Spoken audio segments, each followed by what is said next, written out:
네, 오늘 계시록 11장 말씀을 통해서 하나님의 말씀을 함께 듣겠습니다. 우리가 계속해서 이 계시록의 심판의 말씀들, 이 시리즈를 살펴보고 있습니다. 특별히 이제 나팔 심판을 살펴보고 있는데요.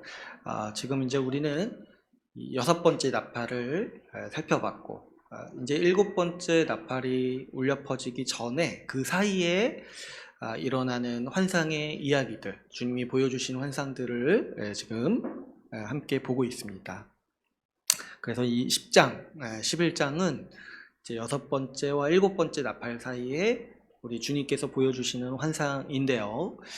이 환상들은 특별히 주님 다시 오실 때까지 우리 교회가 어떤 상황 가운데 있는지, 어떤 일들을 겪는지에 대해서 환상을 통해서 우리에게 가르쳐 주시는 말씀드립니다.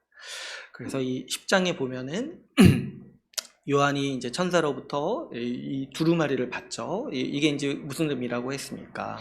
하나님께서 이 요한을 통해서 하나님 나라 계획을 주시고, 또 요한을 통해서 교회에 이 복음과 하나님 나라 계획을 간직하도록 하시는 이 말씀이라고 했습니다. 또 우리가 지난주에 살펴본 이 11장 말씀을 통해서 볼 때 하나님께서는 요한에게 이 성전을 측량하라고 말씀하시죠. 이것도 이제 이 구약을 아시는 분들이 보면은 하나님께서 우리 교회 공동체를 보호하시겠다, 주님 다시 오실 때까지 보호하시겠다라는 의미로서 이 환상을 보여주시는 거라고 했습니다. 또 어떻습니까? 우리 지난주에 보니까 성전을 측량하는 모습도 있지만 또 일정 부분, 성전의 그 바깥 부분은 측량하지 않고 내버려 두라는 말씀을 주셨죠. 이것도 물론 하나님께서 우리 주님 다시 오실 때까지 교회를 보호하시고 지키시지만, 그럼에도 불구하고 교회가 고난을 통과한다. 그 이방인들의 짓밟힘을 받는 걸 통해서 그 사탄의 그 공격과 여러 가지 환난과 미혹을 통해서 이 교회는 고난을 통과하는 공동체다라는 것을 이 환상의 메시지들을 통해서 가르쳐주고 계십니다. 또 이제 가장 중요한 것은 우리 주님께서 이 교회에 사명을 주셨다는 거죠. 주님 다시 오실 때까지 교회가 해야 될 일이 있다는 거예요. 그게 뭐냐니까 그 두 증인이 되어서 이 예언해야 된다고 했죠. 뭘 예언하냐니까 요한을 통해서 들은 이 복음, 하나님 나라의 계획, 이 세상 나라들이 망할 것이며 하나님께서 영원한 하나님 나라를 이 땅에 세우실 것이다. 이 하나님의 계획을 그 복음을 통해서 전하고 간직하고 해야 될 사명이 우리 교회에 있다는 것이죠. 그래서 우리 지난 시간에 교회에 대한 이미지를 살펴볼 때 두 증인이라고 하고, 또 어떻게 얘기를 했죠? 그 두 감람나무라고도 하고 두 촛대라고 얘기를 했죠. 그러니까 교회는 이 세상에 하나님께서 촛대로 세우셨어요. 그리고 기름 부음 받은 감람나무로 이렇게 세우신 거예요. 그러니까 이 교회가 해야 될 중요한 사명이 바로 이 복음을 간직하고 복음을 전하는 사명을 해나가는 것이죠. 이 하나님의 계획이요, 결국에 보면은 이 세상 나라를 향한 하나님의 심판이었죠. 그리고 하나님 나라를 완성하는 일이기 때문에 이 교회는요, 항상 이 세상 사람들을 향해서 돌이키라고 호소하는 곳이에요. 이 사탄에게 종살이하던 삶을 청산하고 제발 돌이켜라, 회개하라. 그래서 이제 어떤 옷을 입었다고 했죠? 두 증인이 굵은 베옷을 입고 회개를 요청하는 사명을 우리가 맡아서 지금 이제 살아가고 있는 것이죠. 이 일을 우리 주님 다시 오실 때까지 이 교회는 할 거예요. 이게 이제 우리 10장에서 11장까지 우리 교회가 어떤 곳이어야 되는지에 대해서 이 환상을 통해서 우리에게 가르쳐 주시는 말씀들이에요. 그런데 이제 우리가 지난 시간에 한 가지 이제 사실 11장은 1절부터 14절까지가 다 특이한데 한 가지 더 특이한 말씀이 있다고 했죠. 그게 뭐냐니까 42달 동안 고난을 받고 또 1260일 동안 예언하라는 말씀을 들었다는 거예요. 그래서 여기서 이제 42달이 뭐냐, 이 1260일이 뭘 말하는 거냐 우리가 좀 생각을 해야 되는데, 근데 이거를 이해하는 게 제가 보니까 요한계시록에서 제일 어려운 부분이에요. 제일 어려운 부분이고 이제 몇 개 더 있는데 우리가 이해하기로는 이 부분을 이해하는 게 좀 약간 제일 어려울 수 있어요. 그래서 제가 다른 분들은 이 부분 어떻게 설교했는가 이제 몇 주간 지금 살펴보고 있는데 제가 놀란 부분이 있어요. 그게 뭐냐니까 많은 분들이 이 부분을 설명을 안 하셨더라고요. 그래서 제가 진작에 좀 알았어야 되는데 이거 설명 안 해도 된다는 걸 제가 알고 넘어가면 됐는데 괜히 제가 좀 교만했나 싶어요. 이게 그냥 설명하기가 설교로 설명하기가 어려우니까 아마도 우리 목사님들 강의로 설명하고 따로 설명하려고 설교 시간에는 그냥 이제 넘어가셨던 것 같아요. 그래서 저도 그걸 좀 그 지혜를 알고 넘어갔어야 되는데 제가 교만해가지고 이걸 또 설명하기보자 했었는데 어쨌든 이제 이왕 또 설명한 김에 이렇게 또 계속해서 들으면은 사실 어려운 부분은 아니에요. 깊게 들어가면은 어려웠는데 그냥 이렇게 살짝 이렇게 계시록이 말씀하는 정도만 이해하면은 그렇게 또 어려운 부분은 아니니까 또 한번 살펴보면은 이 42달 1260일은 같은 기간이에요. 어떤 기간을 얘기하는 겁니까? 이 3년 반을 얘기하는 거죠. 12 곱하기 3 그리고 6개월 플러스 6개월 해가지고 42달. 근데 이거를 30일 한 달을 30일로 계산해서 곱해보면은 42 곱하기 30 하면은 1260. 그러니까 이게 산수라서 저도 좀 어려운데 어쨌든 3년 반이라는 기간을 얘기하는 거예요, 동일하게. 그런데 이 3년 반은 다니엘서를 배경으로 한다고 했어요. 오늘 이제 다니엘서를 다시 보지는 않겠지만은 제가 이제 지난 시간에 약간 이제 자세히 보려고 하다가 이제 좀 어려우셨을 수도 있겠는데, 근데 이제 간단히 말하면 이거예요. 이 다니엘서에 보면은 하나님께서 다니엘에게 주신 여러 가지 계시가 있어요. 근데 그 중에 우리가 계속 살펴본 게 뭐예요? 하나님 나라를 향한 계획을 다니엘에게 말씀하셨다고 했죠. 그런데 다니엘이 이제 답답한 거예요. 자기는 이제 포로 생활 가운데 있고 좀 하나님 나라가 영원히 세워질 거라는 예언을 들었는데 그렇잖아요. 언제 그 일을 하시겠습니까? 언제 그 일을 하시겠습니까? 이게 이제 맨날 답답한 거죠. 그래서 이제 다니엘이 이제 계속 기도를 하다가 하나님께서 천사를 보내주셔서 가르쳐 주셨던 계시가 뭐냐면 490년 후에 이 일이 이루어진다는 거예요. 490년 후에. 그래서 이제 근거리에, 이 다니엘이 살던 시기 근거리에는 어떤 일이 있냐니까 성전이 중건되고, 그리고 이제 그 대부분의 기간은 그냥 지나간다는 거예요. 근데 그 마지막 7년에 기름 부음 받은 자가 오시고 그가 끊어지고 이런 일들이 일어난다는 거예요. 그 마지막 490년에서 마지막 7년이 그래서 이제 중요하게 얘기를 하고 있는데 다니엘서에서는 그 마지막 7년 중에 그래서 반이래라고 하죠. 1회가 7이니까 반이래 동안 고난의 환난의 시기가 있을 거다. 이런 예언이 이제 다니엘서의 예언이에요. 그런데 그냥 다니엘서까지 보면은 사람들은 그런 줄 알았는데 이 요한계시록에서 요한이 그 예언을 받아가지고 지금 그 예언을 어떻게 해석하는 거냐면 그 마지막 3년 반의 시간이 지금 우리가 살고 있는 시기다. 지금 예수님이 오셔서 다시 오시기까지의 그 기간이 다니엘서에 나온 그 490년짜리 예언에서 마지막 3년 반의 시기를 우리가 살고 있는 거다. 이렇게 지금 10장, 11장에서 얘기를 하고 있다는 거야. 그러니까 지금 요한은 그 다니엘서의 예언을 새롭게 해석을 해주는 거야. 그 이전 기간 동안의 사람들은 3년 반이 진짜 3년 반이라고 생각을 했는데 요한은 지금 어떤 얘기를 하는 거냐면 그 3년 반이 어떤 시간을 말하는 거냐니까 예수님께서 오시고 다시 오시기까지의 기간이 3년 반의 시간이다 라고 우리에게 다니엘서의 예언을 새롭게 해석해서 알려주는 거예요. 다시 말하자면 이런 거죠. 하나님께서 다니엘에게 490년짜리 하나님 나라를 향한 그 공사 계획을 말씀하신 거예요. 490년 동안 내가 이 일을 이루겠다. 근데 요한이 지금 우리에게 해석해 주는 게 뭐냐면 지금 하나님께서 그 공사를 대부분 완료하시고 그 공사에 어느 부분이 남았냐니까 마지막 3년 반이 남았다는 거야. 그게 뭐예요? 예수님 다시 오시기까지 3년 반 남았다. 이런 거죠. 그러면 이제 우리가 의문이 이런 거예요. 우리가 알기로 그 예수님이 오시고 난 다음에 지금 다시 오시기까지 아직 다시 오시지 않았으니까 지금 2000년의 시간이 흘렀잖아요. 그러니까 지금 실제적으로 요한은 이 2000년 넘는 2022년이 넘는 기간을 3년 반이라고 얘기를 하는 거예요. 왜 이렇게 얘기를 하냐는 거예요.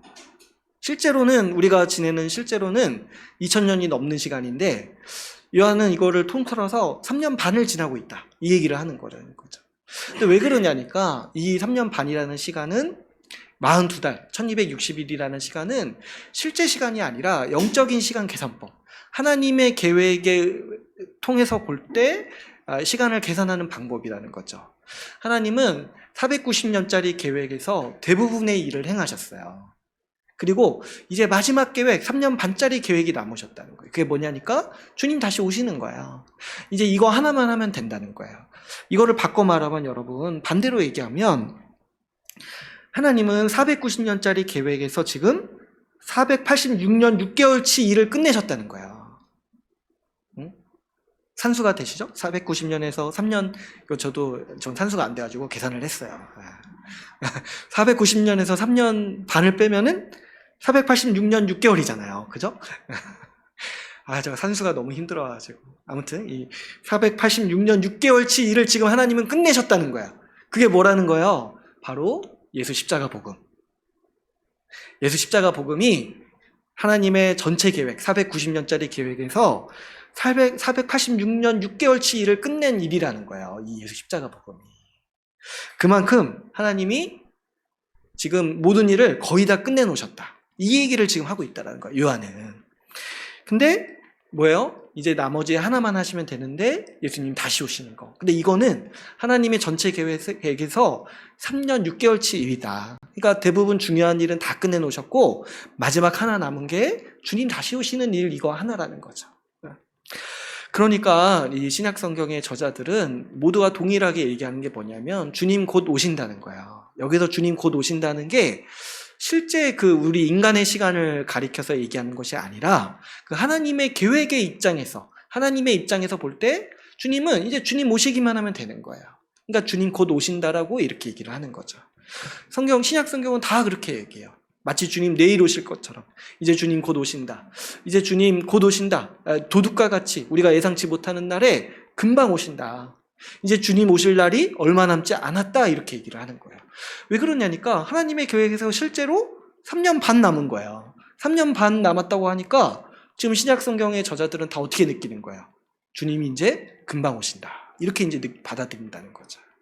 그러니까 우리도 항상 이 계산법을 이해해야 돼요. 이 영적인 날의 계산법을 이해해야 돼요. 그래서 우리도 이제 오늘 이제 이걸 배웠으니까 주님 언제 오신다고 하면은 항상 3년 6개월 안에 오신다. 이 생각을 가지고 우리는 사는 거예요.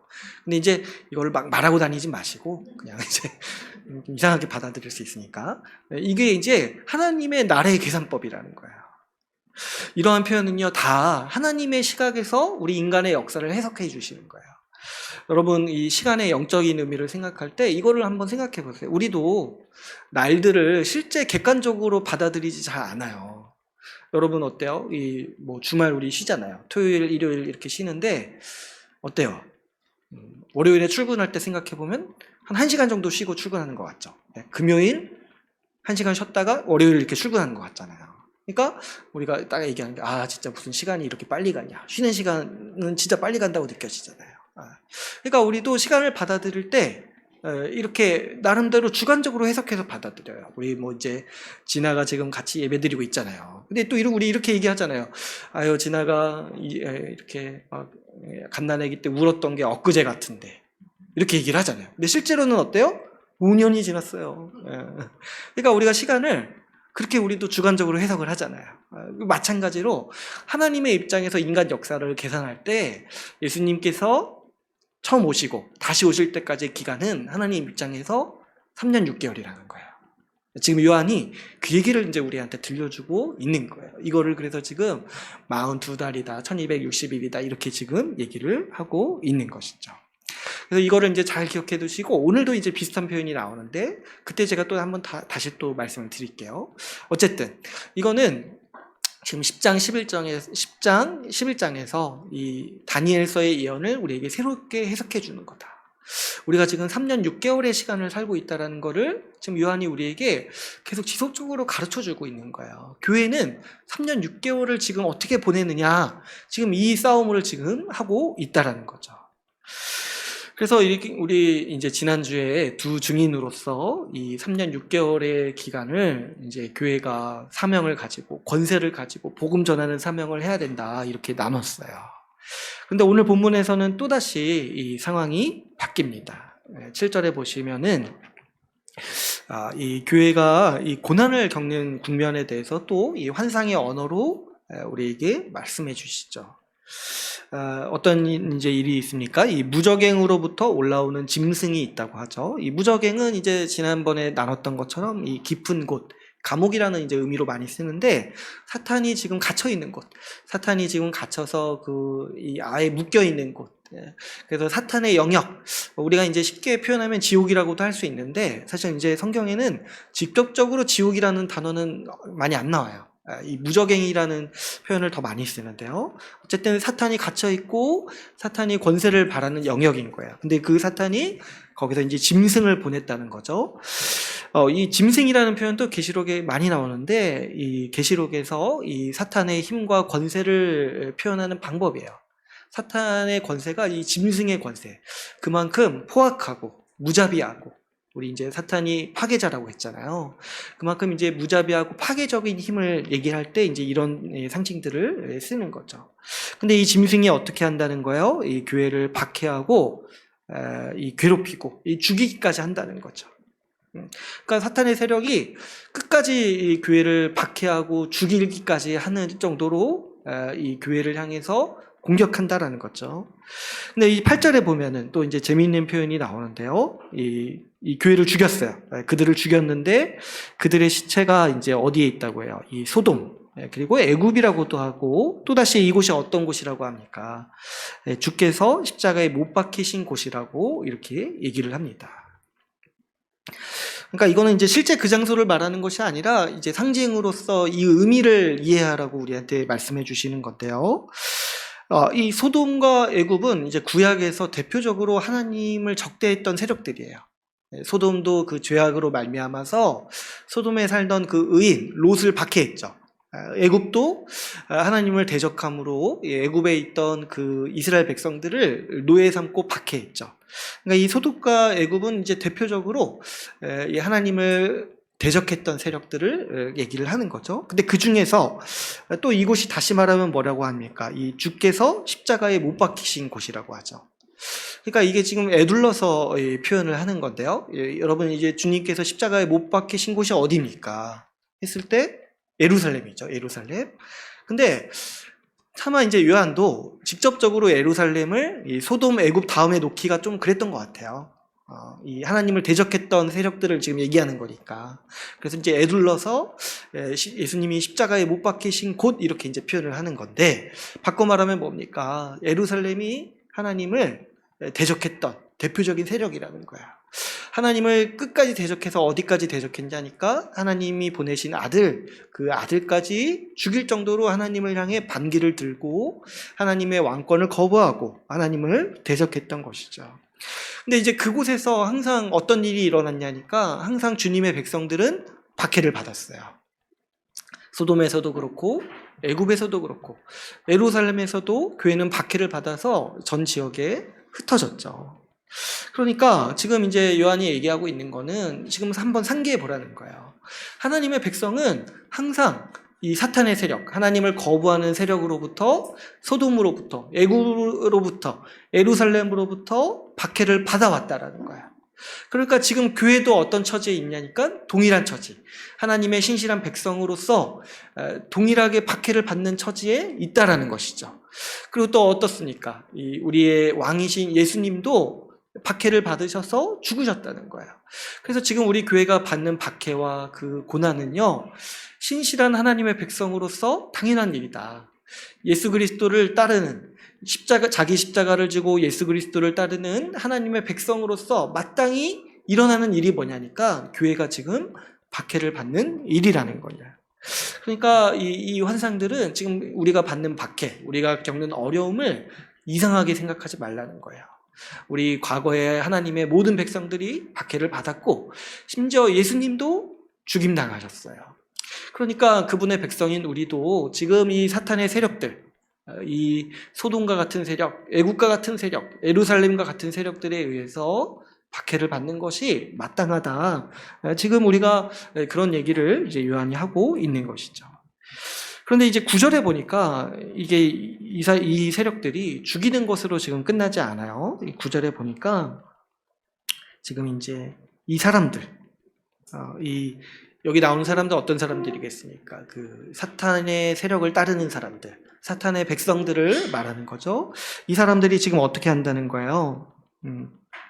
지금 이 장사 지내지 못하게 한다는 거죠. 사탄은 짐승을 보내서 교회를 죽였는데, 그 사탄을 따르는 그 사탄의 백성들은 어때요? 그 시체를 장사하지 못하게 한다는 거예요. 이 장사 지내지 못하게 하는 거는요, 이 고대 사회에서 이 사람에게 주는 최고의 치욕 중에 하나예요. 그래서 여러분 이 옛날에 고대 사회를 배경으로 하는 영화들 보면은 그 장사 지내는 문제를 굉장히 중요하게 여겨요. 그래가지고 뭐 장군끼리 결투를 할 때도 약속을 하죠. 이 결투를 해서 죽으면 장사의 예우를 갖춰주는 것을 약속하고 결투를 해요. 왜 그러냐니까 그게 가장 큰 치욕이거든요. 죽는 것 자체도 사실 힘든 일이지만 더 큰 치욕은 상대방이 내 시체를 가지고 욕보일까봐. 그게 이제 가장 염려가 됐던 거죠. 그러니까 그만큼 고대 사회에서 이 장사를 잘 치러주지 않는 거는요, 최고의 치욕인 거예요. 그런데 지금 어떻게 하냐는 거예요. 그 사탄의 백성들이 교회의 시체를 두고 어떻게 하냐니까 장사를 치르지 않고, 심지어 어떻게 해요? 10절에 보니까 기뻐하고 즐거워하고 서로 축제를 벌이죠. 그러니까 교회의 시체를 앞에 두고 장사 지내지 않고 모욕하고 조롱하고 그들 나름대로 축제를 벌이면서 예물을 교환하고 아주 기쁜 날로 선포를 한다는 거예요.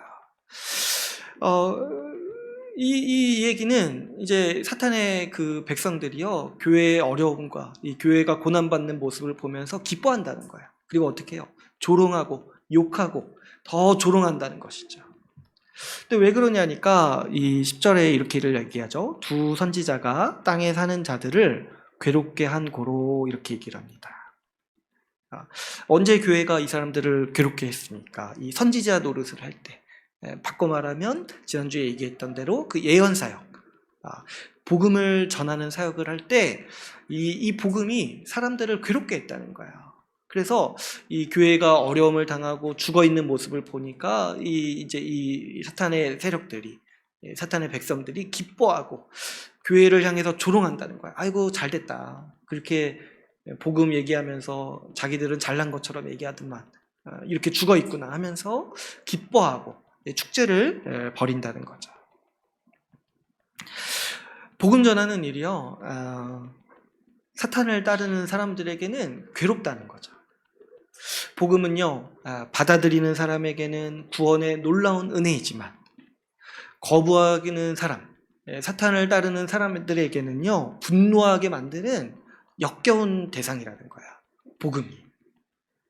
우리에게는 이 세상에서 가장 소중한 땅에 감추인 보화와 같아서 내 전부를 내어주어서 그것을 얻으려고 하는 세상에서 가장 귀한 값진 보화지만은 그것을 거부하는 사람에게는 아주 역겨워서 보기도 싫고 그 얘기하는 사람만 보면 어떻게든 쳐서 죽이고 싶을 정도로 분노를 자아내는 그 대상이 바로 복음이라는 거죠. 이 복음은요, 우리가 죄인이라는 사실을 직시하도록 하죠. 우리를 하나님의 자비 앞에서 회개하도록 요청하죠. 그런데요, 이 복음이요, 사탄의 백성들에게는 괴롭다는 거예요. 그래서 심지어 어떻게까지 얘기하냐니까 교회 안에 들어와서까지 복음 얘기하지 말라는 얘기를 할 정도로 그 복음을 듣고 있는 것이 괴롭다는 거야. 왜 그렇습니까? 자기 죄를 봐야 되거든요. 나는 괜찮다 싶고 나는 떳떳하다고 여기면서 나는 아무 문제 없다고 여기면서 좀 인생을 긍정하고 긍정의 힘으로 좀 살아가고 싶은데 복음을 들을 때마다 자꾸 마음에 찔리는 거예요. 또 어떻습니까? 마음껏 탐욕을 부리고 자기 자신만을 위해서 아무런 양심의 가책을 느끼지 않고 살고 싶은데 복음은 그런 삶이 저주받았다는 걸 계속 상기시켜주는 거예요. 그러니까 들을 때마다 괴롭고 마음에 찔리고 그래서 어떻게 되는 거예요? 거기서 이제 회개하면 되는데 그렇게 싫고 하니까 전하는 사람이 미운 거예요. 전하는 사람이 미워가지고 어떻게든 망했으면 좋겠다. 실제로 그렇게 망하는 모습을 보니까 너무 기쁜 거예요. 거봐, 잘못됐잖아. 내가 맞지. 적당히 나를 위해서 살고, 적당히 욕망을 충고하고, 적당히 죄짓고 사는 게 잘 사는 거 아니겠어? 이렇게 얘기하면서 축제를 벌이고 저 복음 전했던 교회를 향해 조롱하고 더 욕하고 그렇게 살아간다는 것이죠. 교회가 어려움을 보면서 즐거워하고 기뻐한다는 거예요. 이 복음을 거부했던 사람들이. 오늘날에도 우리가 쉽게 보는 현상 중에 하나죠. 여러분, 교회의 어려움과 넘어짐을 보고 조롱하고 또 욕하는 사람들이 또 우리 시대에도 얼마나 많이 있습니까? 그런데 또 오늘 이 본문을 보면은 또 한 가지 특이한 표현이 나옵니다. 또 뭐라고 얘기를 하냐면 사탄의 박해와 이 사람들의 조롱이 3일 반 동안 있다는 거예요. 3일 반 동안. 이제 우리가 이제 앞에 이제 1절에서 6절까지 우리 지난 시간에 그 42달, 1260일 그거를 이제 이해를 하면은 여기서 이제 말하는 3일 반도 이해를 할 수가 있어요. 그죠? 그러니까 결론적으로 얘기하면 여기서 3일 반도 앞에서 말한 1260일과 같은 기간, 우리 주님 다시 오실 때까지의 기간을 얘기한다는 것을 우리가 미루어 짐작할 수 있습니다. 여러분 한번 잘 생각해 보시면, 잘 보시면은 구조적으로 비슷해요. 3년 반이잖아요. 그죠? 3년 반. 근데 3일 반이라고 얘기하는 거예요. 3일 반. 그러니까 이제 다니엘서에는 3년 반을 한때, 두때, 반때라고도 얘기를 해요. 그러니까 1 더하기 2 더하기 0.5 이렇게 얘기해요. 근데 그래서 이제 3년 반인데 여기서는 또 어떻게 또 얘기하는 거예요? 이거를 3일 반. 구조로는 비슷하죠? 예. 하루 더하기 이틀 더하기 0.5일이잖아요. 그러니까 3일 반 동안 죽어 있다. 그리고 3일 반 후에 부활한다, 이 얘기를 지금 하고 있는 거예요. 그러니까 동일하게 이것도 예수님의 초림부터 재림까지 사이의 기간을 지금 얘기하고 있는 거죠. 그러니까 지금 11장에서 동일한 기간을 계속 다르게 표현하고 있는 거예요. 처음에는 42달, 그 다음에는 1260일, 그 다음에는 어때요? 3일 반이라고 이렇게 얘기를 한다는 거죠. 근데 이제 우리가 이해하기로는 이건 다 동일한 기간. 주님이 오신 날부터 다시 오실 때까지의 기간, 그 기간을 얘기하는 거라는 거죠. 그러니까 지금 요한이 말하고자 하는 바는 주님 다시 오실 때까지 교회가 권세도 있고 영광도 있는데 고난도 항상 있다라는 얘기를 지금 우리한테 해주고 있는 것이죠. 근데 왜 자꾸 이렇게 다르게 얘기를 하냐는 거예요. 앞에서는 1260일이라고 얘기했다가 왜 여기서는 3일 반이라고 얘기를 하냐는 거예요. 그랬을 때 이것도 이 앞에서 제가 말씀드렸던 것처럼 영적인 해석이에요. 여러분 한번 생각해 보시면 3년 반 동안 고난이 있다고 하면은 어떻습니까? 마음이 되게 힘들죠. 죽을 것 같죠. 근데 어때요? 3일 반 동안만 참으면 된다고 하면 어때요? 좀 그래도 힘이 있죠. 생기죠. 3일 반만 견디면 되잖아요. 짧은 기간이잖아요.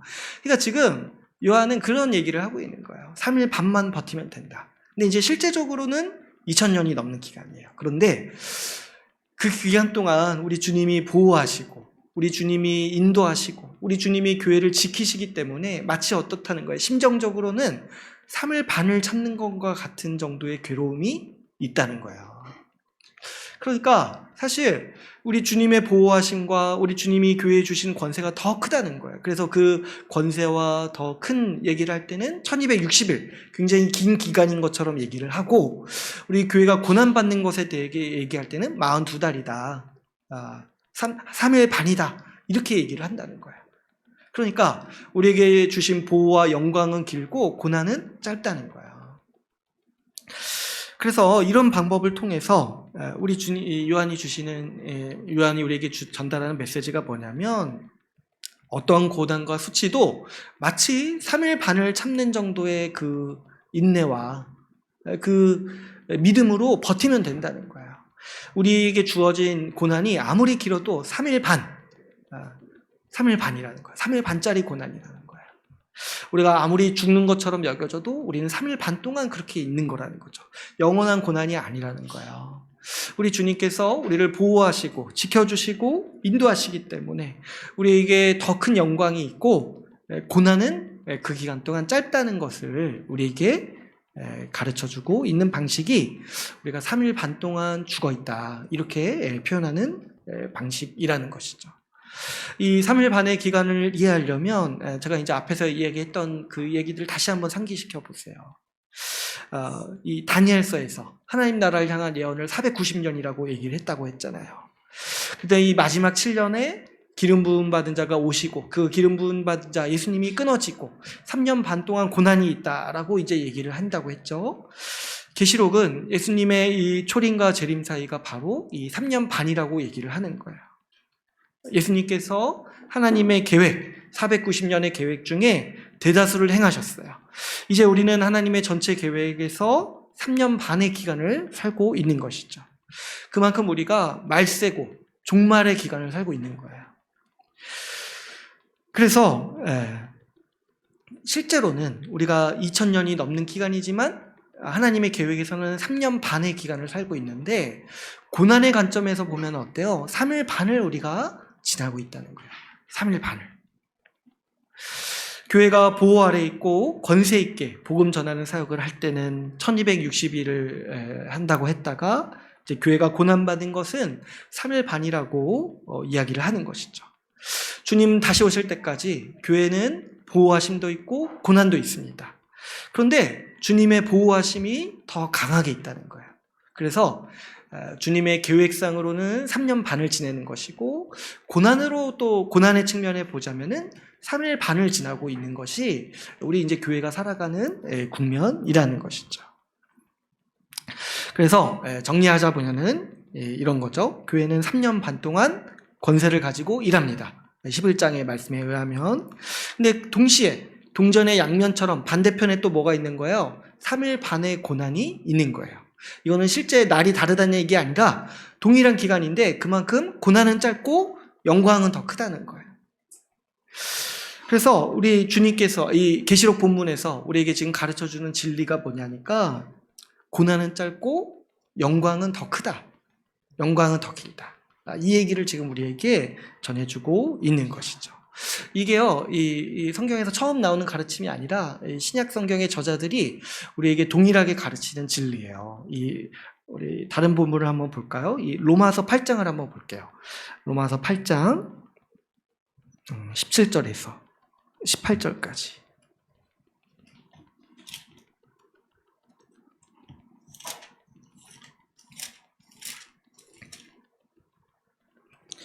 네, 17절, 18절 제 성경책인 249페이지인데요. 같이 함께 읽어보겠습니다. 17절, 18절 같이 읽겠습니다. 시작. 자녀이면 또한 상속자 곧 하나님의 상속자요 그리스도와 함께한 상속자니 우리가 그와 함께 영광을 받기 위하여 고난도 함께 받아야 할 것이니라. 생각하건대 현재의 고난은 장차 우리에게 나타날 영광과 비교할 수 없도다. 아멘. 지금 로마서 말씀도 동일한 얘기를 하고 있는 거예요. 주님께서 고난 받으셨고 영광 받으셨는데 우리가 주님의 상속자잖아요. 주님이 받으신 걸 우리가 다 받는 거야. 근데 주님을 보니까 영광도 있으시고 고난도 받으셨어요. 그래서 오늘날 우리가 주님과 함께 영광 받기 위해서 고난도 함께 받는다라는 거야. 근데 이제 사도 바울이 계산해 보니까 이게 남는 장사라는 거야. 뭐냐니까 우리가 장차 받을 영광을 생각해 보니까 지금 우리에게 있는 고난은 아무것도 아니라는 거예요. 이거를 이제 요한이 어떻게 표현하냐니까 우리가 받을 영광은 1260일 그리고 그 뒤에 오는 영원한 영광인데 지금 우리가 받는 고난은 며칠짜리냐니까 3일 반짜리라는 거야. 바울은 이거를 이제 이렇게 계산해서 알려줄 생각을 안 했는데 요한은 이거를 날짜로 비교해서 알려주는 거야. 3일 반짜리, 3일 반만 참으면 1260일 영광을 누리고 영원한 영광을 또 누린다는 거야. 그러니까 우리에게 지금 그러니까 사도 바울은 이걸 다시 어떻게 표현한 거예요? 18절에서 생각하건대 현재 우리 고난은 장차 우리에게 나타날 영광과 비교할 수 없다. 그죠? 비교할 수 없죠. 3일 반짜리랑 1260일을 어떻게 비교합니까? 영원한 영광을 3일 반짜리 고난과 어떻게 감히 비교할 수 있겠습니까? 그러니까 재밌죠. 이렇게 동일한 진리를 가지고 이 두 사도가 서로 다르게 표현하는 거예요. 근데 요한은 굉장히 재밌게 이걸 꼬아서 꼬은 건 아니고 상징적으로 우리에게 가르쳐주고 있는 거죠. 사도 바울이 우리에게 있는 고난이 있지만은 그것은 당연한 것인데 생각해 보니까 우리가 받을 영광과 비교해서는 아무것도 아니다 이렇게 얘기를 하듯이 요한은 우리가 지금 고난받고 있는 거는 마땅하다. 지금 어때요? 소돔에 살던 의인도 고난받았고 애굽에 살던 하나님의 백성도 고난받았고 예루살렘에 있던 예수님도 고난받았는데 우리도 마땅히 지금 고난이 있다. 근데 생각해보니까 우리에게 있는 고난은 3일 반짜리라는 거예요. 그것만 참으면 우리에게 영원한 영광이 우리를 기다리고 있다라고 지금 계시록은 이 11장에서 이 얘기를 우리에게 가르쳐주고 있는 것이죠. 그래서 우리에게 어떤 영광이 있냐 보니까 11절에 지금 3일 반 후에 하나님은 교회를 향해 어떻게 하시니까 생기를 불어넣어 주셔서 부활시켜 주시죠.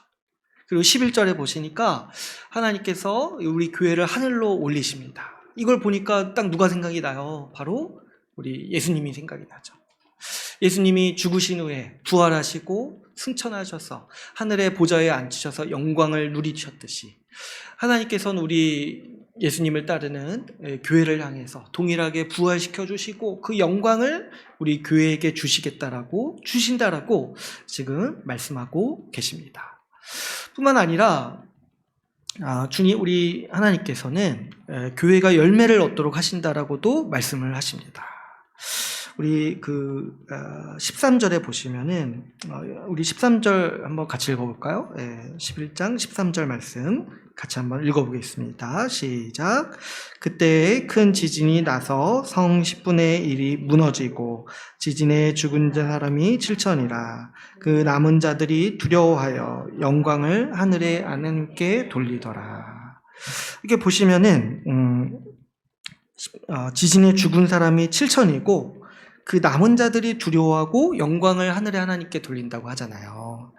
근데 이 사탄의 백성들의 특성이 이 9장에서 살펴봤을 때 뭐냐니까 회개하지 않는 거였죠. 고난을 받고 재앙을 겪고도 심판을 받고도 회개하지 않고 끝까지 하나님을 대적하는 거였어요. 근데 이제 여기 나온 사람들은 어때요? 그 심판 이후에 하나님께 영광을 돌리죠. 하나님을 예배하죠. 그러니까 이 사람들이 구원받았다는 걸 얘기를 하고 있어요. 근데 지금 어떤 얘기를 하냐니까 7천이 멸망을 받았어요. 7천이 멸망을 받고 그 남은 자들이 하나님께 영광을 돌리더라. 이렇게 이제 표현을 하는 거죠. 그러니까 지금 이것도 보니까 멸망받은 사람은 굉장히 소수예요. 그 남은 사람들 대다수가 구원받는다. 이 얘기를 지금 하고 있는 것이죠.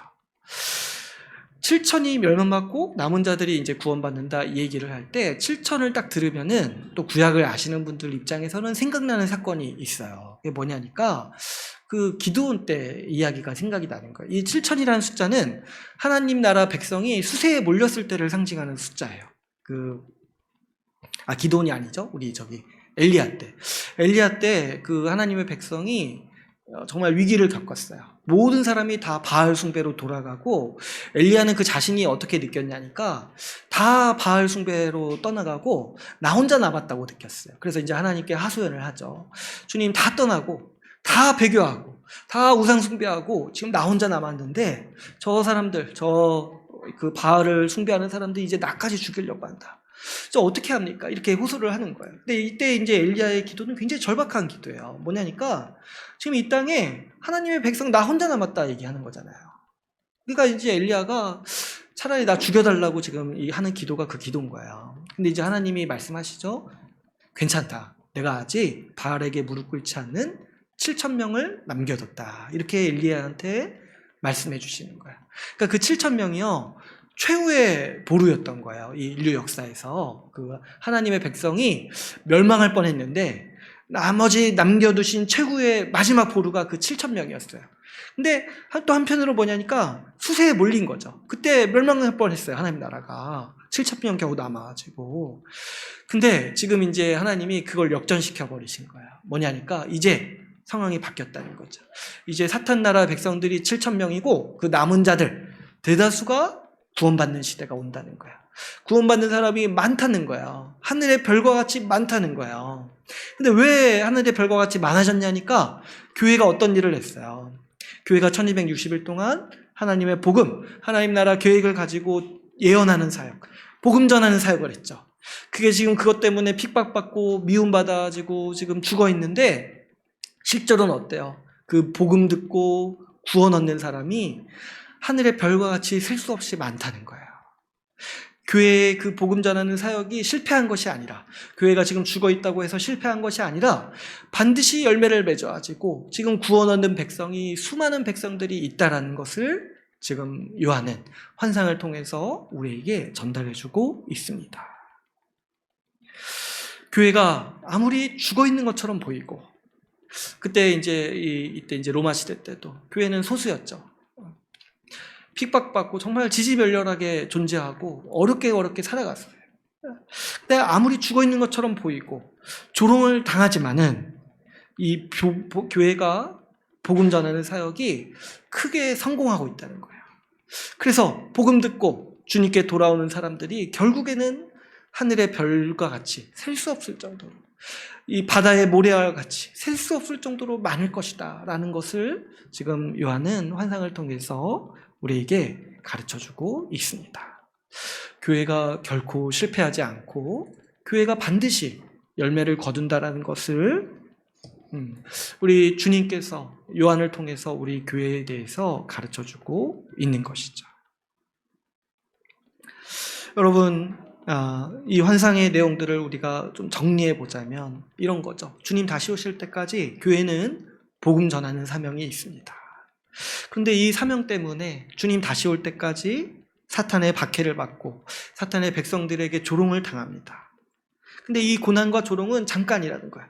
별거 아니라는 거야. 죽을 정도로 괴롭지만 끝나는 고통, 3일 반 동안의 고통이라는 거예요. 예수님 다시 오신 날, 주님 곧 다시 오셔서 주님은 교회를 영광스럽게 하시고 교회가 얻은 풍성한 열매를 보여주시겠다라고 주님은 말씀하고 계시는 것이죠. 여러분, 우리가 이 환상을 통해서 분명히 알아야 될 몇 가지 영적인 지식이 있습니다. 그 중에 하나가 뭐냐면 주님 다시 올 때까지 교회는 분명히 고난을 겪는다는 거예요. 수많은 어려움을 통과한다는 거예요. 그래서 고난받는 것을 이상히 여기지 말라고 사도들은 계속 우리에게 가르쳐주고 있는 거예요. 계시록 당시 때도 말 못할 박해를 받았고, 교회는 지금도 박해받는 교회들이 여전히 있고, 그리고 또 사탄의 그 극심한 미혹을 교회가 받고 있고 그것을 견디고 있는 상황 가운데 있는 것이죠. 근데 그 가운데 교회는 넘어지기도 한다는 거야. 넘어지기도 하고 때로 심각한 시기에는 어떻다는 거예요. 죽어 있는 것처럼 보일 정도로 교회가 힘든 시기를 겪는다는 거죠. 근데 또 그때 어떤 것도 있다는 거예요. 이 오늘 본문 말씀처럼 그 교회의 어려움과 실패를 보면서 조롱하고 욕하는 사람들이 언제든지 있다는 거죠. 그래서 보니까 진짜 그렇죠. 우리 항상 교회는 욕을 많이 먹고 비난을 많이 받았어요. 근데 왜 그런지에 대해서 이해를 해야 되는데 여러 가지 많은 이유가 있지만은 그 가장 근본적인 원인은 사람이 기본적으로 교회가 전하는 복음을 싫어하기 때문이라는 거죠. 교회를 이제 비난하고 또 조롱하는 사람들을 보면은 사실 교회 밖에 있는 사람들도 있지만은 어떤 분들은 예수님을 믿는다 하면서도 교회를 욕해요. 교회를 비난하고 또 어떤 사람들은 비난하다가 교회를 떠나기도 하는 것이죠. 물론 우리가 상처 입고 교회를 떠나는 분들의 마음을 충분히 헤아려야 됩니다. 또 충분히 경청해야 되고 들어줘야 돼요. 또 교회를 향한 정당한 비판도 우리는 귀담아 들어야 돼요. 그런데 마치 무슨 교회를 떠나고 비판하는 일이요, 좀 이렇게 의식 있는 사람들이 하는 일처럼 좀 교회를 비판해야지 뭔가 좀 신앙이 좋은 것처럼 여겨지고 마치 무슨 유행처럼 번지는 거는 사실 굉장히 안타까운 일이라고 할 수 있습니다. 분명히 오늘날에도 교회는 많은 어려움을 겪습니다. 그러니까 객관적으로 보면은 이 비판받아 마땅한 일도 있고 부족한 면도 굉장히 많습니다. 오늘 본문 말씀에 보면은 죽기까지도 한다잖아요. 죽기까지도 한다잖아요. 그러니까 최악으로 보면은 교회는 죽어 있는 것처럼 보이는 시기가 분명히 있다는 거죠. 근데요, 오늘 좀 같이 나누고 싶은 말씀은 그럼에도 그런 죽어 있는 교회를 향해서 조롱하고 잘못했다라고 비난하고 비판하는 역할은요, 누가 하는 거예요? 사탄의 백성들이 하는 일이라는 거예요. 원래 사탄을 따랐던 백성들이 교회가 넘어지고 부족하고 또 죽어 있는 것처럼 보일 때 조롱하고 비난하는 역할이 한다는 거예요. 불신자들이. 근데 우리는 그렇지 않다는 거예요. 여러분, 우리는 교회 밖의 사람이 아니잖아요. 교회 밖의 사람이 아니고 주님이 우리를 교회로 부르셨잖아요. 주님은 우리를 교회의 지체로 부르셨고 예수 믿는 우리에게는 결국에 교회는 우리의 가족이요 내 몸이라는 거예요. 내 지체라는 거예요. 근데 왜 그렇게 마치 자기는 교회랑 한 몸이 아닌 것처럼 좀 동떨어져 있는 사람인 것처럼 거리를 두고 교회의 어려운 거 비판하고 그렇게 말을 그렇게 하냐는 거예요. 여러분, 한번 우리가 생각해 보면은 우리 가족 중에 누가 아프고 죽어가고 그러면은 옆에서 막 비난하냐는 거예요. 너 어떻게 살았길래 그렇게 아프냐고 이렇게 막 비난하고 그러냐는 거예요. 그렇지 않죠. 내 가족이니까 어떻게든 내가 그 사람 살리려고 내 돈과 내 시간과 내 모든 재능을 다 써서 이 사람 살리려고 애쓰는 게 가족이잖아요. 어떻게 그 비난하고 그 부족한 거 이렇게 책찍질하고 그럽니까? 내 가족이니까 그렇게 하지 않고 내가 감싸고 어떻게든 살리려고 내가 나서는 게 가족의 일이죠. 또 바꿔서 생각해보면 여러분, 내 몸의 어떤 한 부분이 부족하다고 그거 비판하고 다니는 사람이 어디 있습니까? 이렇게 배가 나와가지고 좀 볼품없어 보인다고 자기 배를 욕하는 사람이 어디 있습니까? 너 배 왜 이렇게 탐욕적이야? 맨날 너 이렇게 많이 먹으니까 배가 나왔지. 그래서 자기 배를 이렇게 욕하는 사람이 어디 있어요? 어떻게 합니까? 어떻게든 좀 문제의식이 생기면은 이렇게 하면 안 되겠다. 자기가 운동하고 자기가 좀 이렇게 뭔가 옷도 이렇게 입어가지고 좀 가리려고 하고 자기가 그 나온 배가 수치스럽다고 여겨지면은 어떻게든 뭔가 하려고 하잖아요. 그 개선하려고. 근데 왜 교회를 향해서는 유난히 그렇게 객관적이 되냐는 거예요. 주님이 우리를 교회의 몸으로 부르셨고 교회 지체로 부르셨고 한 가족으로 부르셨는데 교회가 어려울 때 교회가 정말 그 죽어가는 걸 볼 때 우리의 태도가 정말 그렇게 살아가냐는 거예요. 가족처럼 여기고 지체로 여기냐는 거예요. 왜 자기만 잘났다고 이렇게 객관적으로 여기냐는 것이죠. 주님은 우리를 그렇게 부르시지 않았어요. 주님은 우리를 교회를 살리라고 부르셨어요. 지금 교회가 죽어 있잖아요. 죽어가고 있는 것처럼 보이잖아요. 그럼 좀 우리도 같이 죽어야 되는 거 아니에요? 같이 힘들어야 되는 거 아니에요? 교회가 힘들 때 같이 힘들어야죠. 왜냐하니까 같은 가족이고 같은 몸이니까 같이 힘들어야죠. 너 왜 죽어 있어? 이렇게 비난하는 게 아니라 주님이 원하시는 거는 나도 같이 죽어 있는 거예요. 나도 같이 힘들어하고 있는 거예요. 또 특별히 주님은 우리 같은 사람들을 교회가 어려운 시기에 부르셨어요. 그럴 때 이렇게 생각해보면 주님이 우리를 얼마나 특별하게 여기시는가. 어려운 시기에 하나님의 백성으로 불러서 교회로 삼으셨잖아요. 그럴 때 우리를 정말 교회를 살리기 위해서 우리 같은 사람들을 교회의 일원으로 살아가게 하신 것이죠. 교회와 상관없는 자로 우리를 구원하신 게 아니라 교회를 살리라고 우리를 구원하셔서 좀 조롱하고 비판하지 말고 옆에서 같이 살려보라고 애쓰라고 우리를 부르신 거예요. 그러니까 우리 주님이 우리를 특별하게 여기시는 것 같아요. 특별히 우리 시기를 보면은 교회가 어려운 시기에 우리를 구원하셨잖아요. 그러니까 우리가 이 어려운 시기에 교회를 위해서 할 정말 일이 있고 그런 은사가 우리에게 있기 때문에 특별히 이 시기에 우리를 교회로 부르신 것으로 우리는 믿습니다. 여러분, 오늘날 우리가 이 교회를 세워서 함께 살아가고 애쓰는 일이 우리는 이 일이라고 믿는 거예요. 남들은 교회가 가망이 없다고 하고 그렇게 말하지만은 어떻게든 주님께서 주신 귀한 인생, 우리 주님의 몸된 교회에 제대로 한번 세워보겠다고 우리가 여기에 모여서 예배드리고 신앙생활 하고 있는 거 아니겠습니까? 저도 돌아보면은 저도 개인적으로 저도 이제 젊은 날에 혈기가 있어가지고 굉장히 비판적인 사람이었어요. 그런데 저도 이렇게 막 날카롭게 비판하고 말하고 그러다가 교회에 대해서 알고 나니까 교회가 결국 나인 거예요. 내 이야기인 거예요. 주님이 저보고 비판하라고 저를 부르신 게 아니란 걸 알겠더라고요. 사실 비판하는 사람은 내가 아니라도 할 사람이 많아요. 특별히 전문적으로 저기 사탄의 백성들이 아주 잘해요. 그 역할은 주님이 그 사람들한테 맡기신 거예요. 근데 나는 어떤 사람으로 부르셨냐니까 이 어려운 교회를 향해서 좀 세워보라고, 어떻게든 교회를 위해서 살아보라고 나 같은 자를 부르셨다는 거지.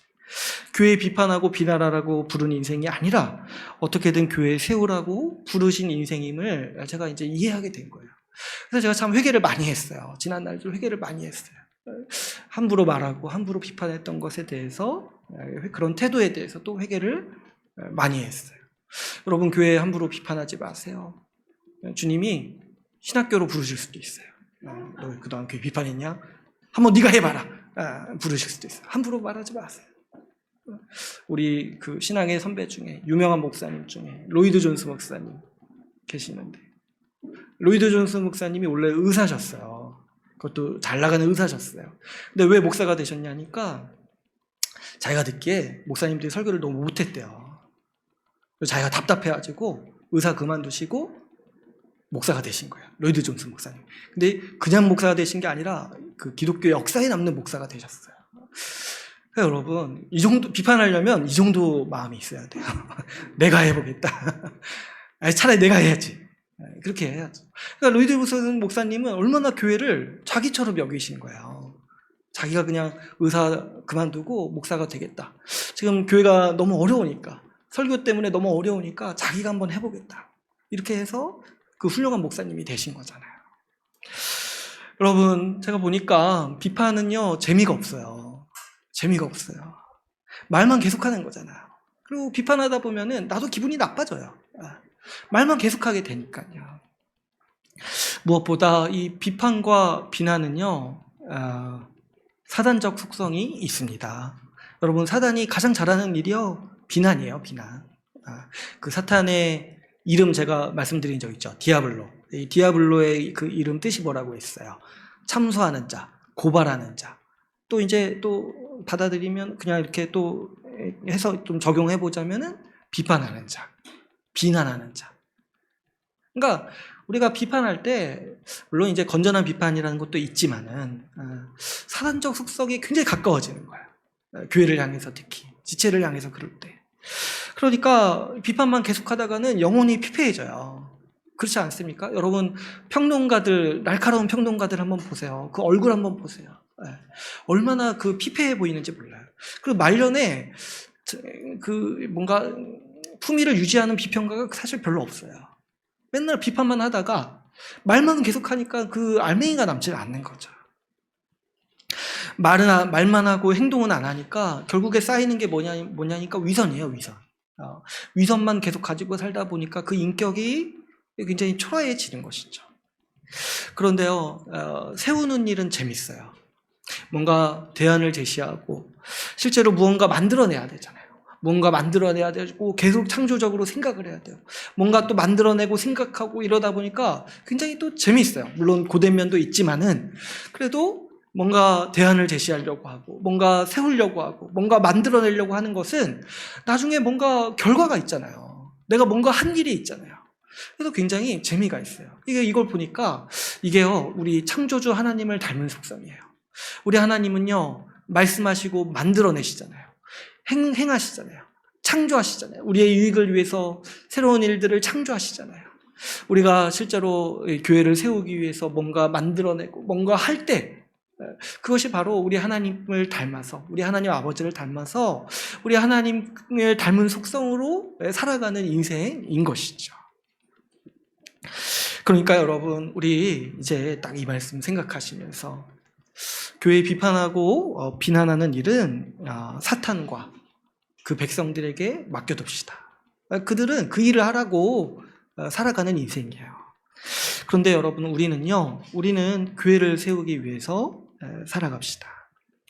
교회의 부족한 모습이 보이면 저건 내 모습이구나. 내가 고쳐야겠다. 딴 사람 보고 하라고 하지 말고 내가 하라고 주님이 나한테 보여주시는 거구나. 그렇게 내가 해야겠구나 하면서 우리가 그런 마음으로 교회를 세우기 위해서 살아가기를 바랍니다. 여러분, 우리 주님께서 세우신 교회가 얼마나 영광스러운지 몰라요.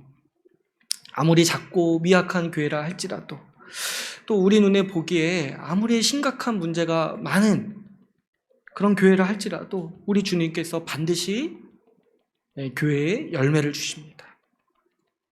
오늘날에도 교회가 어렵다, 교회가 정말 무너져 간다 이렇게 말하지만은 오늘날에도 분명히 교회를 통해 복음 듣고 돌이키는 사람들이 분명히 있습니다.